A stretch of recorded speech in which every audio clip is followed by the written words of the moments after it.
அவங்க வந்து ஸ்பாட்லயும் சரி லைக் ரொம்ப பேச மாட்டாங்க. அது எனக்கு நல்லா தெரியும். சோ அதனால எங்க 2 பேருக்கு அந்த டைம்ல பேசுறதுக்கான எந்த ஒரு சிச்சுவேஷனுமே அமையல. ஓகே. ஏன்னா அவர் ரொம்ப அமைதியா இருப்பாரு. சமத்து பையன் போல. ஒர்க் ஆமா லைக் அப்படியே சொல்லலாம்.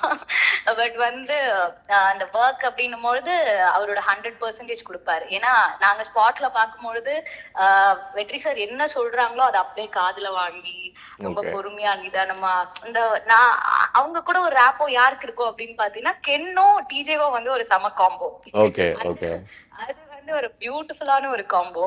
சோ மத்தபடி வந்து ஒர்க் தவிர வேற எதுவும் பெருசா பேசிக்கல நாங்க. எங்களுக்கு அந்த அளவுக்கு டைம் கிடைக்கல. ஆக்சுவலா டிஜே வந்து உங்களுக்காக அந்த ஏமினிக்கு பாட்டு பாடுறேன் அப்படின்னு சொல்லியிருந்தாரு.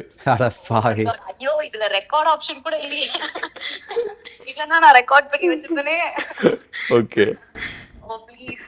ஒத்த நிலவ போல குத்த வச்ச அழகுதாம்ல என பிச்சு திங்கதாம்லையே மினுக்கி காத்திருக்கா என உலுக்கி புத்திருக்கா நெத்தி வவடுக்குள்ள அம்பலைய சாச்சிருக்கா ஆற போட்டு வச்சிருக்கா என் மினுக்கி காத்திருக்கா என உலுக்கி புத்திருக்கா. Wow. Okay. Wow. Nice nice nice.